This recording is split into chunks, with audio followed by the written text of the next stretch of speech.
Here you go. Punch call dispatch. Boy Scouts in the audience tonight, so they're going to come forward and lead us.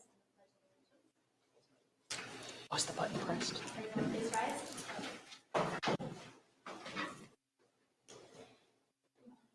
Allegiance to the flag of the United States of America and to the republic for which it stands, one nation, under God, indivisible, with liberty and justice for all.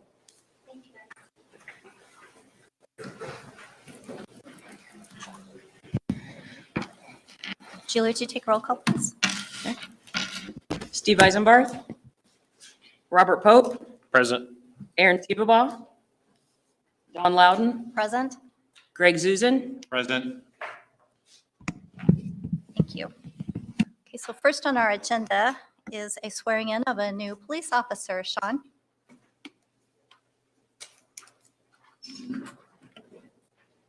Good evening, and thank you.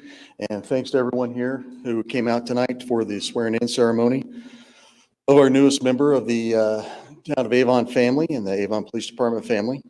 I'd like to call up here Officer John Flowers. And if the family or anybody wants to come up here and stand with Dad, you can. Unless you just want to make him do it by himself.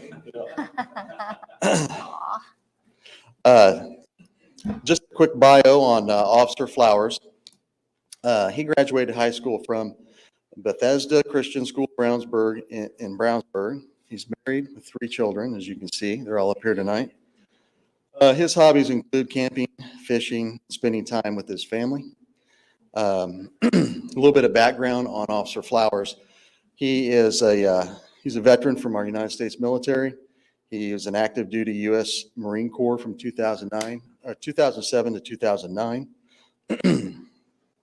He's earned the Marine Good Conduct Award, the Afghanistan Campaign Medal with 1 Bronze Service Star, the Global War on Terrorism Service Medal, the NATO Medal, the ISAF Afghanistan Letter of Appreciation, the Sea Service Deployment Ribbon, the Rifle Expert Qualification Badge.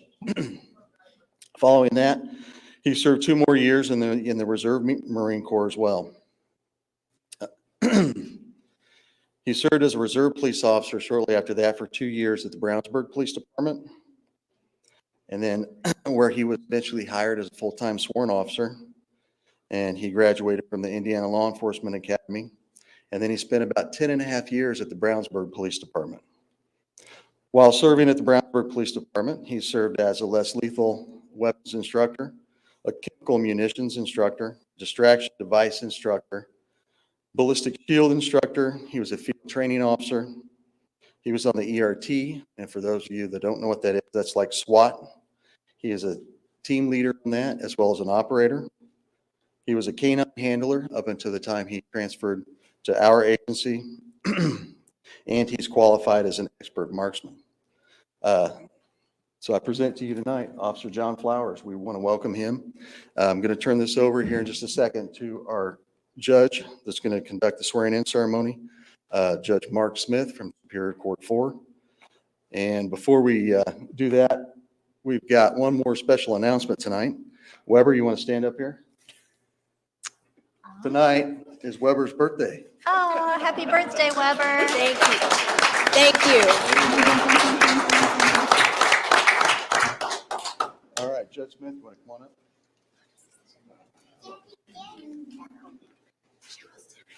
Well, I heard it was Weber's birthday. My favorite part about the story is that you chose an Outback as your birthday dinner. So I'm raised right that you got to have a good steak on your dinner. John, I just want to tell you, first of all, congratulations. I know this is obviously not gone through this process before.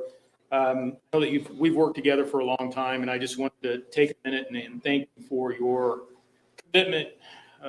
You know, a lot of times those of us who get involved in law enforcement and criminal justice system generally, it's easy to get jaded. I know that you've been 10.5 years with Brownsburg Police Department.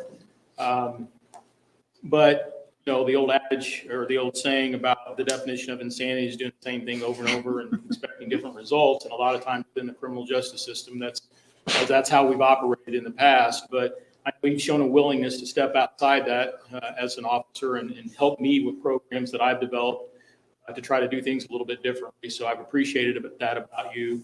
I wish you all the best here in your new endeavor with Avon. I'm sure you're going to be an asset to the department. Thank you. All right.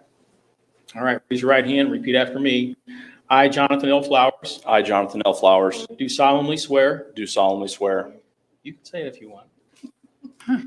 That I will defend the Constitution of the United States that I will defend the Constitution of the United States and the Constitution of the State of Indiana, and the Constitution of the State of Indiana, and that I will faithfully and that I will faithfully perform my duties perform my duties as a law enforcement officer as a law enforcement officer for the town of Avon for the town of Avon, impartially, impartially, fairly, fairly, and to the best of my ability. and to the best of my ability.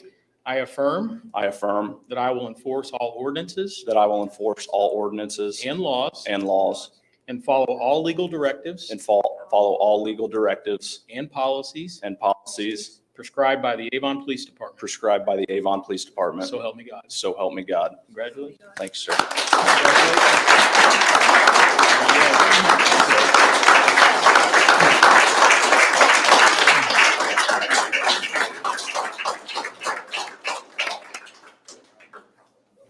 We're going to take a short break to allow Officer Flowers to get some pictures with his family and with the council. Probably a couple-minute break.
Okay, we'll call the meeting back to order and proceed with the consent agenda, which is check register of December 2nd and the minutes of November 18th. I make a motion, I make a motion, we approve the check register for December 2nd, 2021, and the minutes for the November 18th meeting. Second. Julie? Thanks, Hustling. Greg Susan. 4. Don Loudon. 4. Robert Pope. 4. All right, next is public comment period.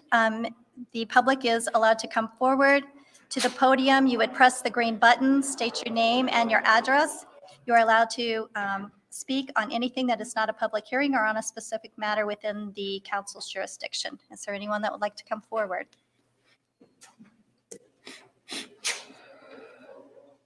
With no one coming forward, we'll close the public comment and move on to council comment and liaison reports.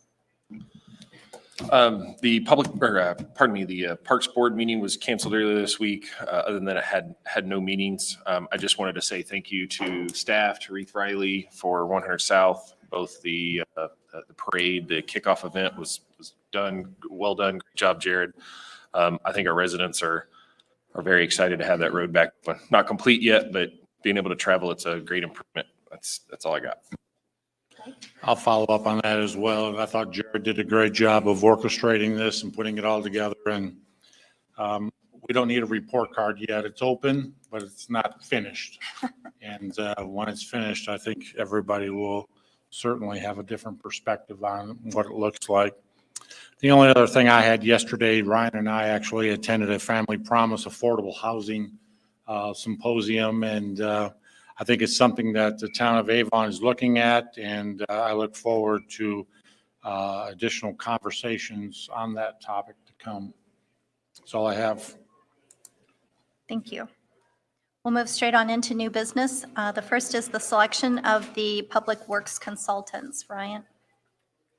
Yes, I'm going to do this because Steve is actually on vacation and it's his birthday today as well. So congratulations to Steve. Steve just recently went through a process. We do have a public works consultant, but Steve did want to kind of go out and search for his own people. We also try to renew those services every couple of years. And so Steve really introduced this a kind of a different concept, which was to have a couple of different firms to be able to help us do our public works consulting. Public works consulting can range from anything from some of the transportation planning, help and prepare bid documents for bidding for road projects, drainage projects, anything really that we need to do, anything that pops up that on occasion. And so we did recommend 3 different firms, Etica, Crossroads, and Banning Engineering. We have a standard contract that we'll use, so we're just asking for approval for those 3 firms, and then we will actually use the standard contract and have Dan sign off on that before signing it. It's basically an hourly contract, so based on what we ask them to do, they charge us an hourly rate. The way we normally track that is, even though it is hourly, we say, this is the task we need you to do, and they tell us, hey, it's going to cost about this much. And so this does give, having a couple different firms gives us the ability to talk to those firms and get different prices as well. So I think this was a good idea by Steve, and thank you. We did have a selection committee that reviewed them. We got about 12 different engineering firms, so appreciate all those engineering firms who submitted as well. All of them are always qualified, so it is a really, those of you who've been part of that process before, it's a challenge to shortlist a couple of them. So thanks to all of them for submitting. I'm happy to answer any questions. Question I have is is this an annual contract, or what's the life or the length of the contract?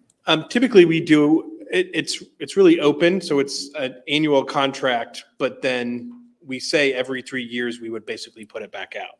So it's not a 3-year contract at any time. We could terminate it with them if we want, but all of our on-call services, we try to put out every 3 years.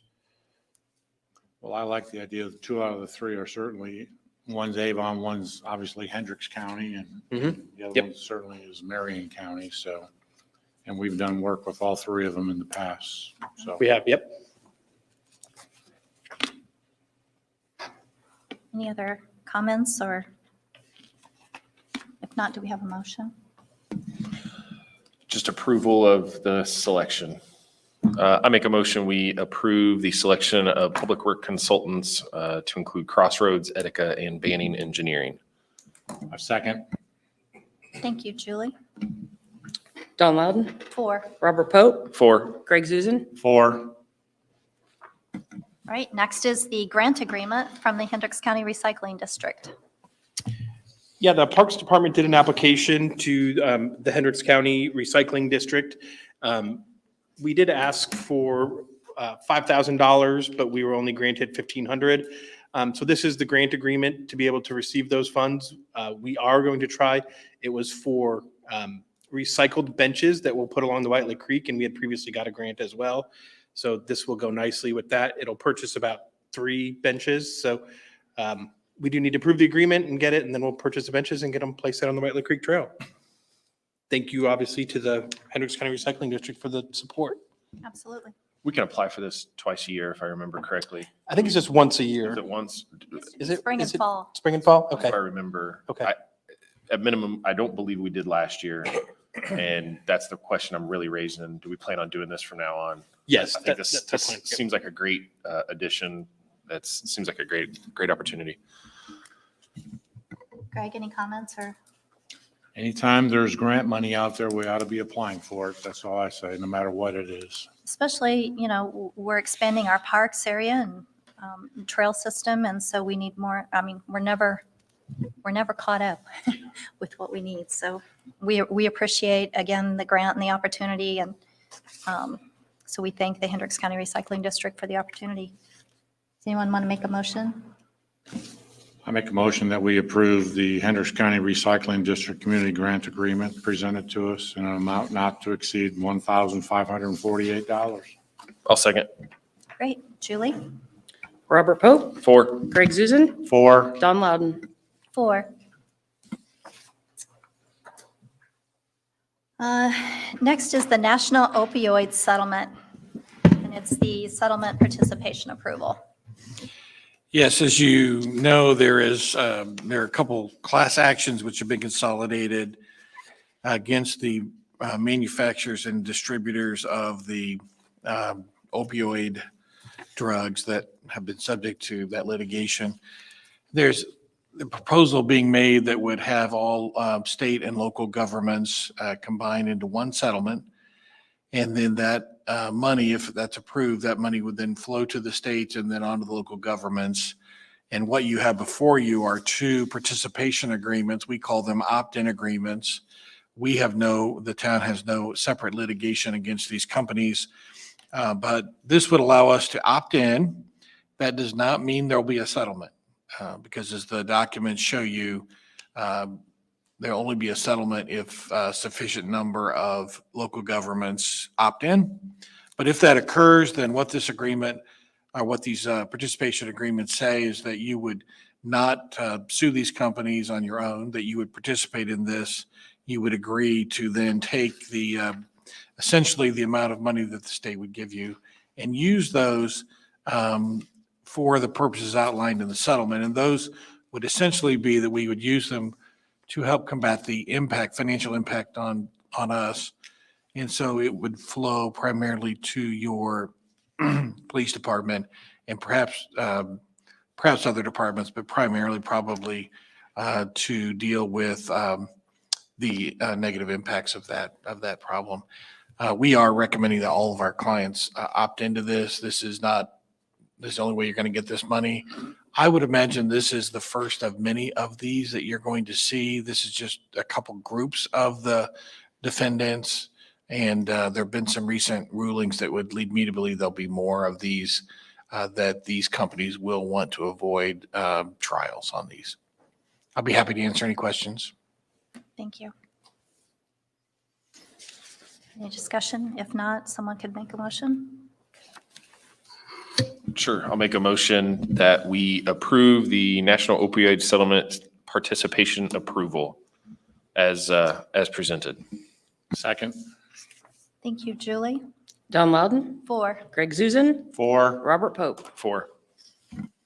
Right, next on the agenda was Resolution 2021-23, declaring an economic revitalization area for RISE Avon LLC. We are tabling that. We've been asked by the developer to table that. And so if it's all agreed, would be continued to a future date. My only I think question is, do we Dan have did what you any officially did. comment on that? Do we want to have any comment on that, or just let it go till they bring it back? I think they're thinking January, but Ryan, do you want to speak to it? Yeah, maybe I'll speak to it. So the developer is looking, they have some site issues, and so they're looking at adding some acreage actually to it. And so it just actually makes better sense to hold off on the abatement. Otherwise, we may have to come back later and just add like 2 more acres to it. So I think it's in our benefit to hold off, as well as their benefit to kind of let them work through some of those details. There's really no issue necessarily with the actual abatement itself, but again, I think their communication to us was it'll be back in front of you again in January or February of next year. I think my only comment is, if I understand this correctly, this will be built in phases. And am not comfortable in providing an abatement for future phases. I will certainly consider it for phase 1. And then when they come back and they want to request it for additional phases in the future, I would look at it from that standpoint. But if the request is to do all phases at the same time, I would probably not support that. So just get that out on the table right now versus waiting for later. Do we I'll need communicate to, that to them. and do we need to vote to table it or just table it? I think Dan did ask that you just go ahead and vote to table it. Okay, would someone make a motion to table or, I make a motion, we table resolution 2021-23 declaring an economic revitalization area known as Rise Avon LLC. Second. okay, Julie? Greg Zuzen, Four. Robert Pope, 4. Don Loudon. 4. Next is an introduction of ordinance 2021-29, which are the 2022 holiday ordinance. Any discussion on that?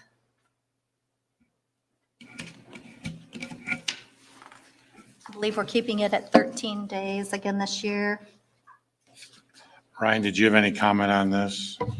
No, I don't think so. I think that would be the one comment that we had 13 last year and we kept it at 13 this year. I did move around a couple of days based on the way some of the holidays fell, but other than that, it's the same as what we did last year, or pretty close to the same. How are we on holiday compared to surrounding municipalities? Just, this is obviously this is a benefit. Are we competitive there? Yeah, I think we're pretty competitive. Our research has been that most communities have around 13. I think there are a couple that may have a little bit less, that have 12, maybe 10. State of Indiana has 15. They have a couple extra. They have a couple that they don't have, but they also have some election days. So, and then the federal government, I think, is a couple less as well, I think. But yes, we're pretty competitive with everybody surrounding. Good deal. Thanks, Ryan. It's pretty close to what the banks do. There's only a couple things where we have like the Friday after Thanksgiving and maybe the following day after Christmas, but they're all pretty much the same as the government. And so. Okay, if there's no more discussion, then we'll show it as introduced, ordinance 2021-29. Next is introduction of ordinance 2021-30, which is the 2022 salary ordinance. Any discussion on that one? My only question, Ryan, is, our contribution, the town contribution of 8%. How many of our employees contribute? Do they all? I mean, just in general, because to me, that's high. And I've said this year after year after year after year. And, if we're the one that's giving and nobody else is giving, then I question why we're doing it. Yeah, I may defer to Julie a little bit, but I know one of the things, especially even our new employees, we're encouraging them to make sure that they're contributing at a minimum, that they're contributing that 3%. So if you remember, the town's position is we contribute 8% no matter what they do. But if they want to get that additional 3%, they have to contribute 3%. So we did change that. And we tried to make it so that it's in line with what we don't offer PERF, which is what most other communities offer. And PERF is at 14%. And so basically we're doing the same thing as what other communities are doing, but we are forcing them to at least contribute that 3% if they want that additional 3%. And so I know I've been encouraging everybody. I think Julie and Kathy have been as well, saying, hey, you guys are losing out on money if you're not doing it. Now, as It's probably, Julie may have an exact number, but half the staff may be doing We it. have a couple that don't, but for the most part, everybody does contribute. And for the most part, everybody contributes more than that 3%. Thank you. Any other comments? If not, we'll go ahead and consider the introduction of ordinance 2021-30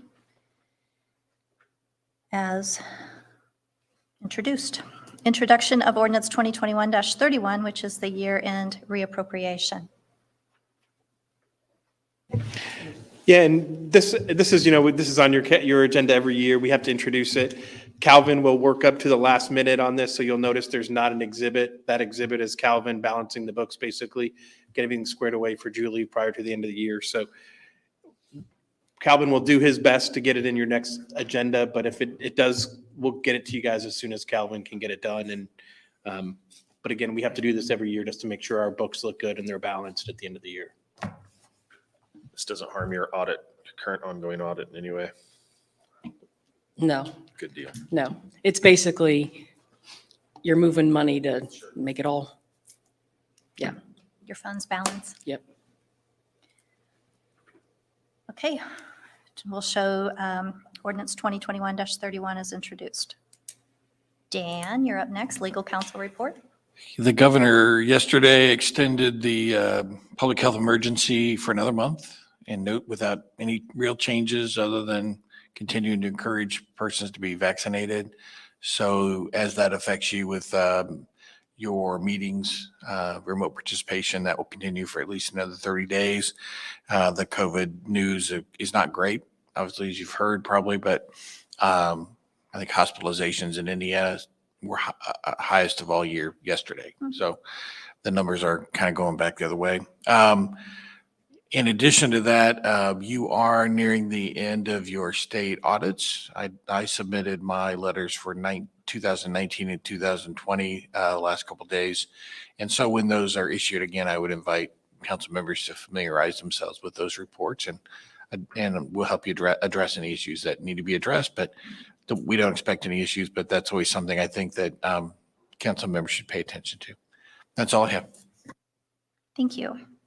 This is the next opportunity for the public to come forward and speak. Again, you're welcome to come forward, state your name and your address if you would like to speak. Okay, everybody's shy tonight. We'll close public comment and go on to council comment. Greg, you have anything? I do not. All right. No, ma'am, nothing additional to add. Okay, and Ryan, you want to wrap us up with council calendar? Yeah, I'll be real brief as well. Final meeting of the year, December 16th, 7 PM. We are going to do a work session at 5:30 PM. Also our last work session for the year, so should be a great time. Thank you. We'll go ahead and adjourn.